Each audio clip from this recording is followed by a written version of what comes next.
পৃথিবীতে এমন অনেক জিনিস আছে যা সুন্দর দেখতে, আর সুন্দর জিনিসকে অনেকেই হয়তো নিজের কাছে রাখতে চান অথবা সঙ্গে নিয়ে যেতে চান।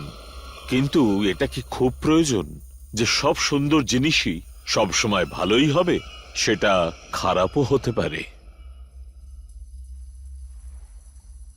পেশায় শিল্পকার গোবিন্দ ওই ঝকঝকে পাথরটিকে একটি অপরূপা অপ্সরীর রূপ দেওয়ার চেষ্টা করতে লাগলো। দেওয়াল ঘড়িতে শোনা গেল রাত 12টার ঘন্টা, কিন্তু সেই সময়কে পাত্তা না দিয়ে তিনি নিজের কাজটিকে সম্পূর্ণ করবার চেষ্টা করতে লাগলেন।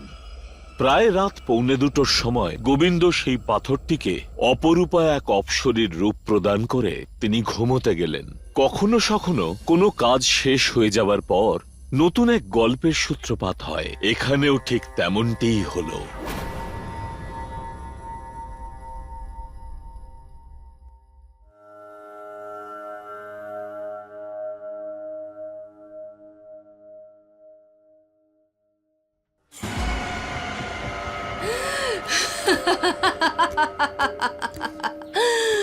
এবার আমি সকলের বিননি কেটে নেব, আর 100 জনের বিননি কেটে নিলেই আমি সারা জীবনের জন্য এই মূর্তির শরীর থেকে মুক্তি পেয়ে যাব।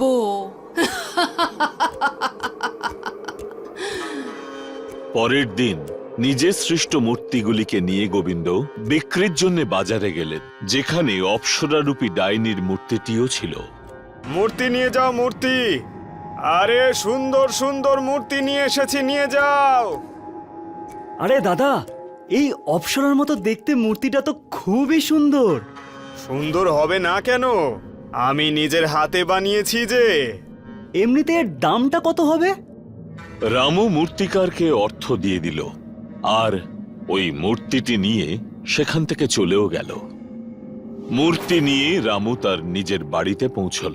বাড়িতে পৌঁছনোর পর রামু স্ত্রী ধনিয়া দরজা খুলে দিল, আর তার দৃষ্টি পড়ল ওই মূর্তিটির দিকে। আরে বাহ, কত সুন্দর এই মূর্তিটা দেখতে! কোথা থেকে পেলে? আমি যখন বাজার থেকে ফিরছিলাম তখন দেখলাম একটা লোক মূর্তি বিক্রি করছে। ওর এই মূর্তিটা আমার খুব ভালো লেগেছে, তাই আমি তোমার জন্য নিয়ে এসেছি।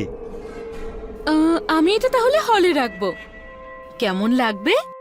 বাড়ির মালকিন তো তুমি, তাই না?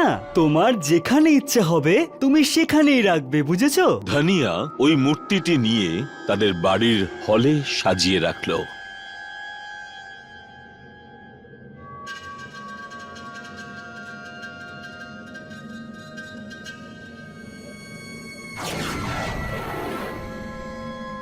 মূর্তিটি ডাইনিতে রূপান্তরিত হয়ে তার নিজের শিকারের উদ্দেশ্যে ওই বাড়ি থেকে বেরোলো। বাড়ি থেকে বেরিয়ে ঘুরতে ঘুরতে দেখলো একটি বাড়ির জানলা খোলা। জানলা দিয়ে উঁকি মেরে দেখলো একটি মেয়ে ঘুমিয়ে রয়েছে, যার খুব লম্বা বিনুনি রয়েছে। সেটা দেখেই ওই ডাইনি মুচকি হাসলো।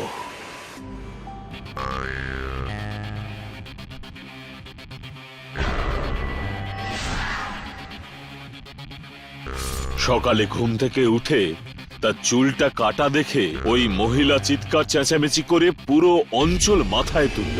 হে ভগবান, আমার চুল! কেউ আমার ওই লম্বা চুলটা কেটে নিয়েছে। এখন তো আমি আর কাউকে মুখ দেখাতে পারবো না। হে ভগবান, আমার চুল!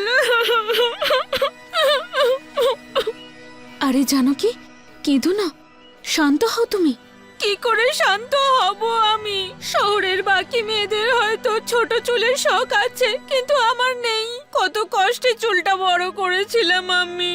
এবার কি হবে আমার চুল?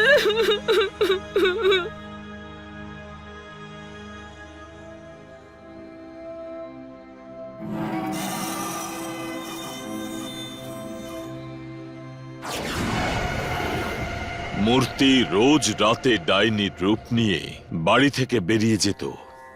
সেদিন বাড়ি থেকে বেরোনোর সময় হঠাৎ ঘরের মধ্যে থেকে নাক ডাকার শব্দ শুনে ডাইনি সেই ঘরের মধ্যে উঁকি দিল। দেখতে পেল রামু গভীর নিদ্রায় মগ্ন এবং সেই নাক ডাকছে, আর তার পাশে শুয়ে রয়েছে স্ত্রী ধনিয়া।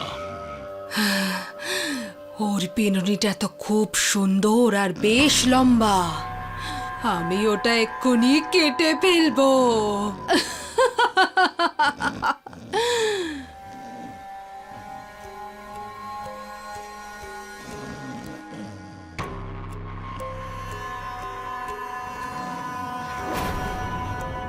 আরে, এই মহিলাটা তো দেখছি ঘুম থেকে উঠে পড়লো।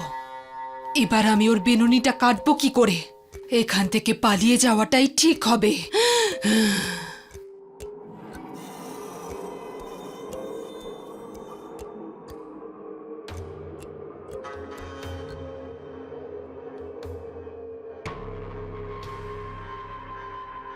ডাইনি কিছু করতে না পেরে আবার অঞ্চলে ঘুরতে বেরোলো। খুব শীঘ্রই সে তার শিকার পেয়ে গেল। এই মহিলাটার বিনুনিও বেশ লম্বা আর বেশ সুন্দর।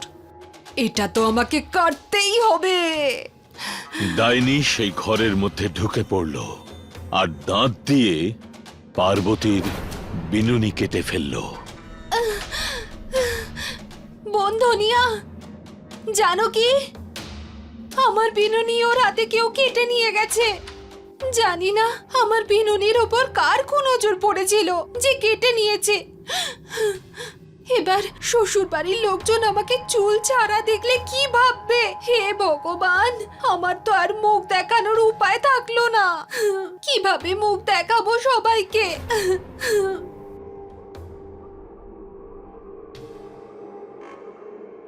প্রথমে জানকী বোন আর তারপর পার্বতী বোনের বিলুনি কেউ কেটে ফেলেছে। জানি না এরম ভাবে কে করছে এইসব। কিন্তু আমার মনে একটাই প্রশ্ন আসছে, যে এরকম ভাবে চুল কেটে নিয়ে গিয়ে চলে যাচ্ছে, সেই চুলগুলো নিয়ে কি করবে? পুরো এলাকায় একমাত্র তুমিই বেঁচে আছো যার বিলুনি এখনো অব্দি ঠিক রয়েছে।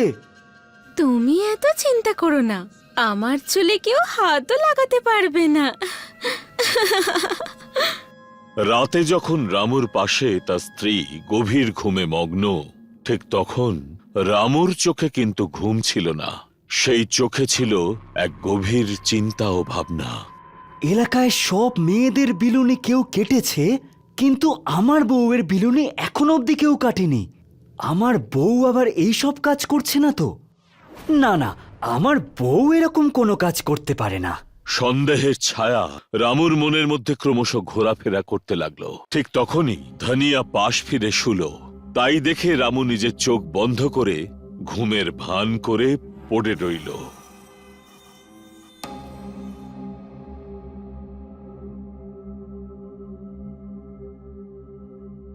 আরে, ও কাঁচি নিয়ে, মানে আমার বউই মেয়েদের চুলের বিলুনি কেটে ফেলছে। তার মানে সেটা আমার বউই, কিন্তু ও এরকম কেন করছে? হে ভগবান, এটা আমি কি দেখলাম? আমার বউ মানুষ নয়, একটা ডাইনি।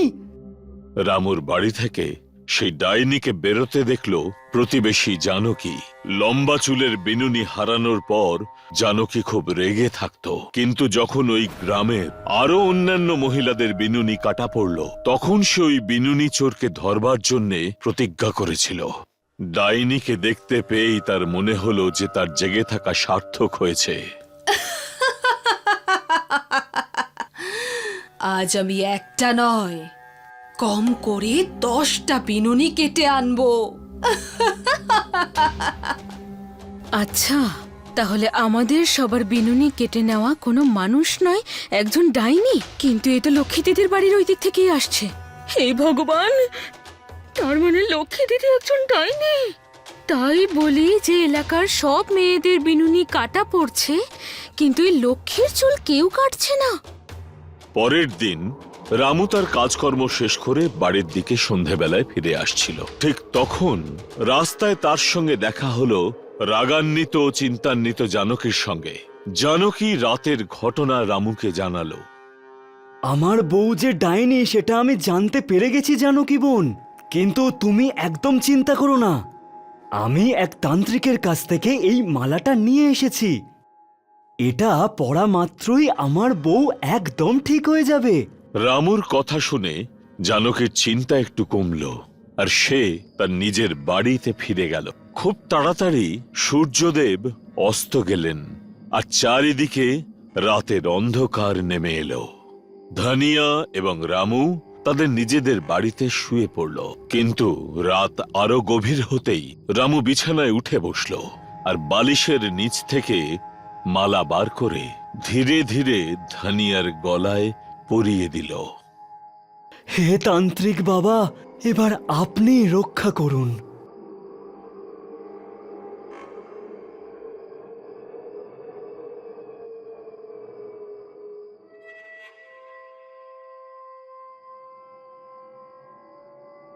হে ভগবান, তুমি মূর্তি নও, একটা ডাইনি।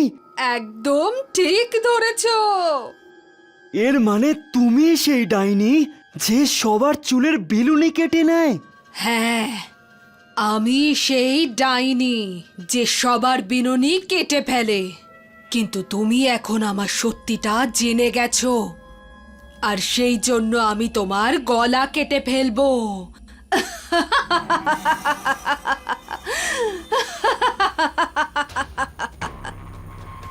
শুনছো? আমাকে বাঁচাও, বাঁচাও আমাকে, আমার গলা টিপে ফেললো, আমাকে বাঁচাও। শুনছো? বাঁচাও আমাকে, বাঁচাও, এই ডাইনি আমাকে মেরে ফেললো, বাঁচাও আমাকে। শুনছো? বাঁচাও।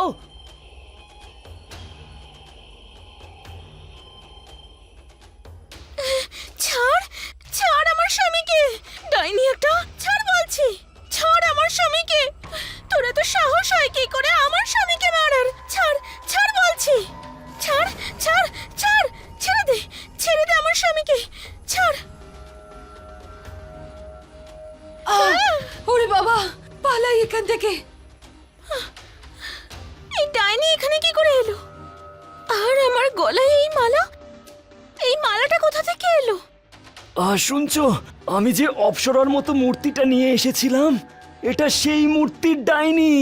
আর এই ডাইনি সব মেয়েদের চুল কেটে ফেলছে। আর এই যে মালাটা তোমার গলায় রয়েছে, এটা আমি তোমার গলায় পরিয়ে দিয়েছিলাম।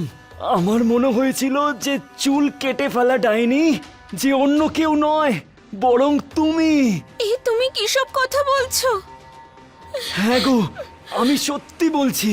কাল রাতে আমি তোমাকে কাঁচি নিয়ে বাড়ি থেকে বেরোতে দেখেছিলাম, তাই আমার মনে হয়েছিল যে চুলের বিলুনি কাটা ডাইনি শুধু তুমি। কিন্তু সেটা সামনে আসতেই সবকিছু আমার কাছে পরিষ্কার হয়ে গেল। তাই আমি আমার ভুলের জন্য তোমার কাছে ক্ষমা চাইছি, বুঝেছো? সেসব ছাড়ো তুমি, ভুল তো মানুষ মাত্রই হয়, কিন্তু এই বিষয়টা নিয়ে কি করবে সেটা ভাবো আগে। ডাইনি ঘন ঘন দরজায় ধাক্কা দিতে লাগলো। রামু আর ধনিয়া দরজায় পাহারা দেওয়ার জন্য ওখানেই বসে থাকতে থাকতে কখন যে ঘুমিয়ে পড়লো তা নিজেরাই জানতে পারেনি। সকালে সূর্যালোক চোখে পড়তেই রামু আর ধনিয়া জেগে উঠল, কিন্তু ঘরের মধ্যে কোনো রকম সাড়া শব্দ না পেয়ে কৌতূহলবশত রামু আর ধনিয়া দরজা খুলল। দেখতে পেল জানলা দিয়ে আসা সূর্যালোকে ওই ডাইনি ক্রমশ মূর্তিতে রূপান্তরিত হচ্ছে। রামু আর ধনিয়া বুঝতে পারল যে ঠিক কি করলে সকলের মঙ্গল হবে। ওরা ঘরের মধ্যে দৌড়ে গিয়ে মূর্তিটাকে উঠিয়ে ঘরের মেঝেতে আছাড় দিল। মূর্তি টুকরো টুকরো হয়ে ভেঙে গেল। আমরা জিতে গেছি, বুঝেছো? খুব ভালো হয়েছে। এই পৃথিবী কত রহস্যে পরিপূর্ণ, কখন যে কি রহস্য আমাদের কোন অবস্থায় নিয়ে গিয়ে ফেলবে সেটা কেউ জানে না। সেজন্য ভাবনা চিন্তা করে তবেই কোনো কিছুকে নিজের বাড়িতে আনুন। রামু আর ধনিয়ার ভাগ্য ভালো ছিল যে তারা ওই মূর্তিরূপী ডাইনির হাত থেকে বেঁচে গেল। তবে আপনার ভাগ্য ওদের মতন ভালো নাও হতে পারে। আজ প্রদীপ আর সুনিতার বিয়ে হয়েছিল। দুজনের এটা লাভ ম্যারেজ ছিল, আর দুজনে নিজেদের বিয়েতে খুব খুশি ছিল। প্রদীপের ড্রাইভার খুব দ্রুত গতিতে প্রদীপের গাড়ি ড্রাইভ করছিল, যে কারণে গাড়ি অনেকবার ডিসব্যালেন্স হচ্ছিল। তখনই প্রদীপ ওকে থামিয়ে বলল, আরে ও ড্রাইভার দাদা, আজকে বিয়ের প্রথম রাত, মেরেই দেবে নাকি? একটু আস্তে চালাও। আরে সাহেব, এই যে শর্টকাট আপনি বলেছেন সেটা একটা ভুতুড়ে মন্দির হয়ে পেরোতে হয়। আর সবাই বলে ওই মন্দিরের আশেপাশে ডাইনি ঘুরে বেড়ায়, যে আসা যাওয়া করা লোকেদের নিজের বশে করে নেয়, তাহলে তাদের সঙ্গেই চলে যায়। বাহ, গল্পটা তো খুব ভালো, কিন্তু আফসোস এরকম গল্প অনেক শুনেছি, তাই এইসব এখন ছেলে খেলা মনে হয়। তখনই সুনিতা ওকে থামিয়ে বলল, প্রদীপ, তোমার মাথায় কি একটুও বুদ্ধি নেই? এরকম নির্জন এলাকায় এভাবে ভূত প্রেতের মজা মোটেই ওড়াতে নেই। দেখলে তো ড্রাইভার দাদা, তোমার কারণে এখন ম্যাডামের কাছে বকা খেতে হচ্ছে আমাকে। তখনই গাড়ি ওই ভুতুড়ে মন্দিরের কাছ দিয়ে পেরোতে লাগলো। আর ঠিক সেই সময় কি জানে গাড়িটার কি হয়ে গেল, যে গাড়ি নিজের থেকেই আস্তে হয়ে বন্ধ হয়ে যায়। ওহো, এটা কি করছো ভাই? যদি এইসব তুমি আমাদেরকে ভয় দেখানোর জন্য করে থাকো, তাহলে মনে রেখো আমি তোমার চাকরি খেয়ে ফেলবো। আরে কি সাহেব, আপনিও ভয়ের চোটে আমার নিজের প্রাণটা হুলুস তুলুস করছে। এরকম অবস্থায় আমি আপনাকে ভয় দেখানোর কথা ভাবতেও কি করে পারি? আর এই গাড়িটাকে এখানে এসে বন্ধ হওয়ার ছিল। আচ্ছা, তুমি বলেছিলে এটা কোনো মন্দির, তাই না? আচ্ছা, কোন দেবতার এখানে পুজো করা হয়? বলা তো উচিত নয়, কিন্তু আপনি জিজ্ঞেস করছেন বলে বলছি। এই মন্দির কাল ভৈরবের। নতুন নতুন বিয়ে করা জোড়া তাদের বিবাহিত জীবনের সুখের জন্য এখানে আসে, কিন্তু শুধু সকালে। সূর্য ডোবার পর এখানে কেউ যায় না। সেই জন্য আমি আপনাকে শর্টকাটের জন্য মানা করছিলাম, কিন্তু আপনি শুনলেনই না। আরে বাহ, যদি এটা কোনো মন্দির হয়, আর বিশেষ করে বিবাহিত জোড়ের জন্য, তখন তো আমাদের যাওয়া উচিত। প্রদীপ, তুমি পাগল হয়ে গেছো নাকি? তোমার কি মাথা খারাপ হয়ে গেছে? আমরা এখন মাঝরাতে মন্দিরে যাব? আচ্ছা, তার মানে তুমি এটা চাও না যে আমাদের বিবাহিত জীবন সুখে কাটুক? না, আমি এরকম মোটেই বলছি না, কিন্তু কিন্তু কিছু না, তুমি এসো, আমি তোমার সঙ্গে আছি তো। আরে আমার মালিক, ওখানে যাবেন না, ওই ডাইনি এরই অপেক্ষায় থাকে। প্রদীপ ওই ড্রাইভারের কথাটাকে একেবারে এড়িয়ে দিয়ে সুনিতার সঙ্গে গাড়ি থেকে নেমে পড়ল আর মন্দিরের দিকে এগিয়ে চলে গেল। ওর নজর মন্দিরের দরজায় পড়ে যায়, যেটা দেখে এমন মনে হচ্ছিল যেন এটা কোনো 500 বছর পুরনো একটা দরজা, কারণ ওই পুরো দরজায় জং ধরে গেছিল। মন্দির তো বাইরে থেকে খুব ইন্টারেস্টিং লাগছে। চলুন ম্যাডাম, ভেতরে গিয়ে দেখা যাক। প্রদীপ, আমার এই জায়গাটা কিছু ঠিক লাগছে না, প্লিজ আমার কথা বোঝো। সুনিতা প্রদীপকে থামানোর চেষ্টা করে, কিন্তু প্রদীপ থামলই না আর ভেতরে চলে যায়। কিন্তু তখনই সুনিতার মনে পড়ে যায় যে ওর বাবা ওকে একটা শক্তিশালী তাবিজ দিয়েছিল, যেটা ওর ব্যাগে রয়েছে।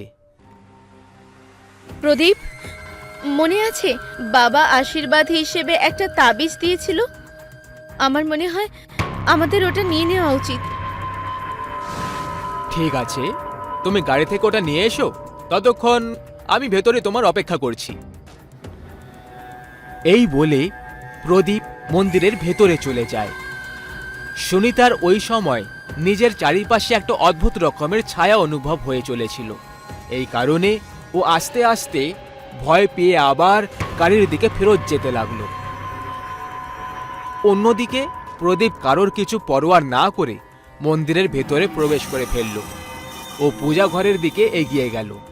ও যখনই পুজো ঘরে প্রবেশ করলো, মন্দিরের ঘণ্টাগুলো নিজের থেকেই একে অপরের সঙ্গে টক্কর খেতে শুরু করে দিল, যেমনটা আরতি করার সময় হয়।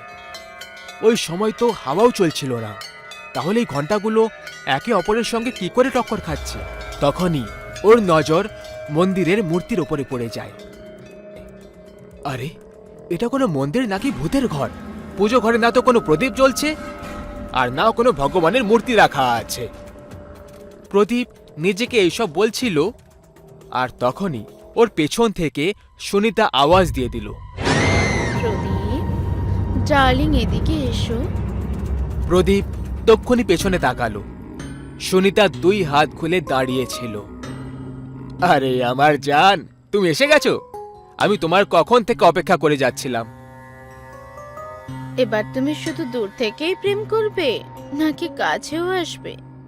আরে কেন আসবো না আমার জান, এক্ষুনি আসছি। প্রদীপ সুনিতাকে গিয়ে গলায় জড়িয়ে ধরলো। সুনিতা ওকে বলল, প্রদীপ, তুমি কি ভুলে গেছো আজ আমাদের ফুলসজ্জার রাত? আরে এটাও কি আবার কোনো ভোলার কথা? কিন্তু আমার এমন কেন লাগছে যে আমার থেকে বেশি তুমি অস্থির হয়ে পড়েছো ফুলসজ্জার রাতের জন্য? অস্থির কেনই বা হব না? এই ফুলসজ্জার রাত কি শুধু তোমার একার? ঠিক আছে, তবে তাড়াতাড়ি ঘরে পৌঁছো, আর তারপর আমাদের স্পেশাল নাইটটাও এনজয় করি। আরে বাবা, রাত তো আগেই হয়ে গেছে।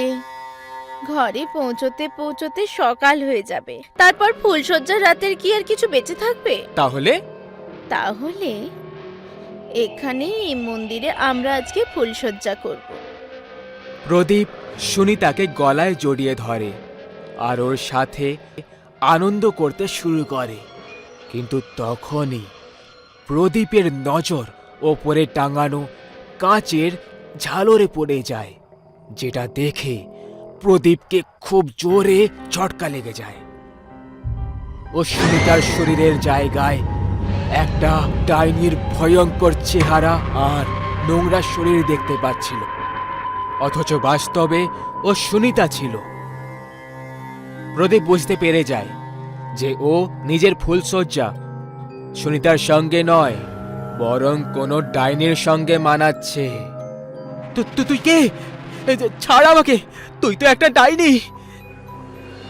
প্রদীপ ওই ডাইনির কাছ থেকে সরার অনেক চেষ্টা করে, কিন্তু ও এরকম করতে অসফল হয়ে যায়। আর আস্তে আস্তে ওর খুব জোরে যন্ত্রণা হতে লাগলো। ওর এমন মনে হয়েছিল যে খুব তাড়াতাড়ি এবারও ক্লান্ত হয়ে মরে যাবে।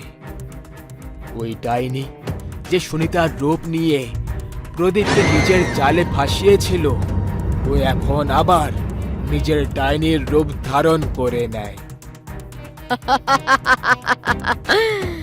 অনেক বছর পরে আমি একটা পুরুষ পেয়েছি।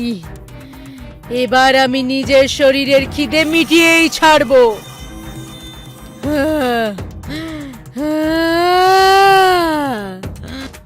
প্রদীপ যন্ত্রণায় ছটফট করতে লাগলো। সৌভাগ্যক্রমে তখনই ওখানে সুনিতা পৌঁছে যায়। প্রদীপ, এ তুমি কি করছো?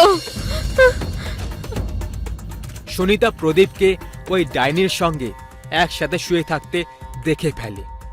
ও তক্ষুনি নিজের তাবিজটা প্রদীপের দিকে ছুঁড়ে দেয়, যে জন্য ওই ডাইনি পুড়ে যেতে লাগলো আর প্রদীপকে মুক্ত করে দিল। তারপর প্রদীপ আর সুনিতা দৌড়তে দৌড়তে গাড়ির দিকে চলে যায়, যেখানে তাদের ড্রাইভার গাড়ি স্টার্ট করে দেয়।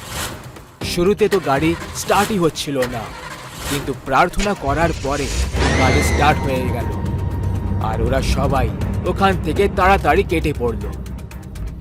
যখন ওই এলাকাটা শেষ হলো, তখন প্রদীপ সুনিতাকে সবকিছু খুলে বলে, আর তারপর ওদের ড্রাইভার ওদেরকে বলল, সাহেব, এই জন্য আমি আপনাকে মানা করেছিলাম।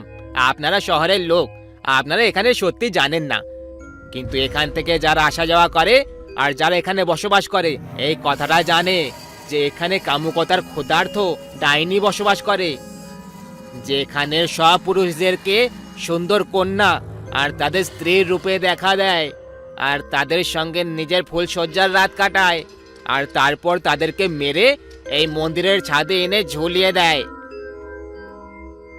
সবাই বলে এই ডাইনির ফুলসজ্জা অসম্পূর্ণ রয়ে গেছিল, যে কারণে এ আজও নিজের ফুলসজ্জা পুরো করতে চায়, কিন্তু আজ অবধি করতে পারেনি। এই জন্য এখান থেকে যারা পার হয় আজকেও তাদের উপর কড়া নজর রাখে।